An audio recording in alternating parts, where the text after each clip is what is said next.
Hi, fifth graders. Today I'm going to talk to you about an author's style. And one aspect of that is their tone. Their tone is their attitude towards the subject or the audience. It can be serious, funny, um, sad, any attitude you can think of. And you can figure this out by noticing words and phrases and the sentence structure that the author uses. So I'm going to do this by reading to you an informational text called Why We Watch Animals. Um, and I know this is informational because it's got some photos and captions at the bottom that I'll read. A water buffalo pulls a farmer's plow. A wolf pack hunts. A mother gorilla carries her young. Jane Goodall observes a chimp up close. Emperor penguins brave the bitter cold of Antarctica. And then it's got a picture of a young child. It looks like with a little dog, a husky, a photograph, actually, not a picture. So, some of the words that you'll need to know for this are relationship. A relationship is your interactions with people. Antisocial. That means not wanting to be around people. And I know that because of the prefix anti, which means against, and the base word social, which means being around people and interacting with people. The next word is bond. A bond is the liking or loving between two people or between you and something that you bond with, that you are close to. And the last one is tension. Tension is a word that means stress for a difficult situation. Okay, so let me start reading. We humans have always had a close relationship with animals. The first humans competed with animals for food, water, and living space. Over time, though, humans have learned to raise animals on farms and use them for travel, help with tasks, and companionship. Many of us even have animals we consider to be members of our families. Getting to know animals. Knowing how animals behave was important to human survival. It was crucial for humans to know how predators such as wolves and big cats behaved in order to avoid them. The traveling patterns of animals may have led early people to sources of water and food. Hunters watched prey animals to figure out the easiest and safest way to catch them. The earliest human language may even have been formed by copying sounds that animals made. Now, the phrase, the traveling patterns of animals, really seems serious to me, and it shows that this is a scientific, factual, informational text. It's not playful or funny. It's sad. It's just serious. Let me go on. Today, scientists regularly study animals' behavior around the globe. Watching animals helps us understand behaviors that all animals, even humans, have in common, such as antisocial aggression or a parent's bond with their young. Observing animal behavior also gives experts a chance to save endangered species. Often, changes in behavior are the first clues that a species is heading towards extinction.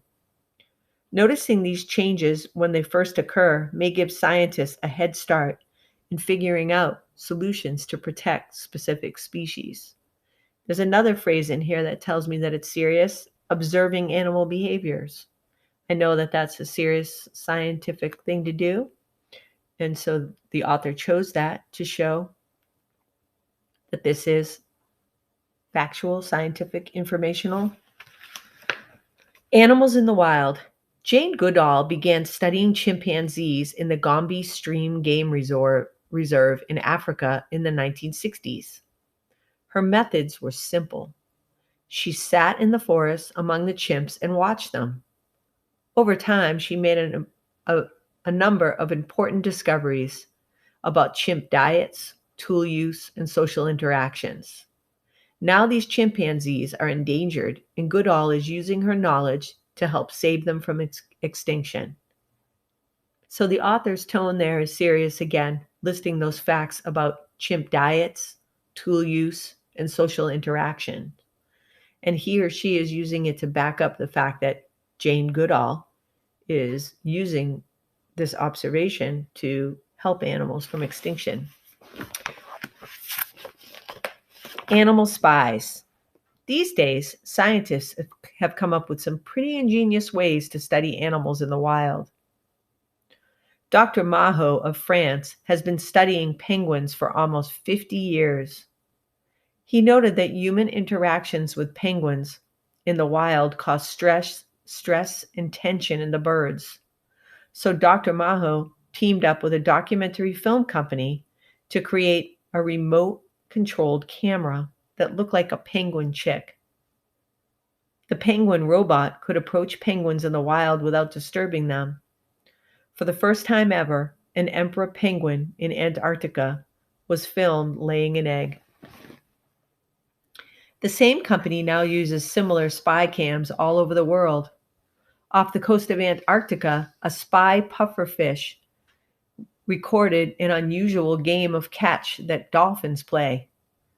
They actually use a real pufferfish as the ball. Another spy cam that looks like a crocodile egg caught the unusual relationship between Nile crocodiles and a particular water bird. The bird builds its nest right beside the crocodiles and protects both nests. Our animal fascination. Probably the biggest reason why people study animals is that animals just fascinate us. Now, that phrase there is emotional, and it shows a sense of wonder, and it changes the tone of this passage. Animals just fascinate us. It's a feeling word in there. We love to read about them, watch them, and care for them. In fact, there are over 163 million pet cats and dogs in the United States alone. There is even a cable television channel devoted to animals, their behavior, and their relationship with humans. When it comes to animals, it seems we humans just can't get enough of them. That phrase there, we humans just can't get enough of them, shows again how the author's tone has switched to more of a sense of excitement and wonder and the love for the animals rather than a scientific, more serious informational tone.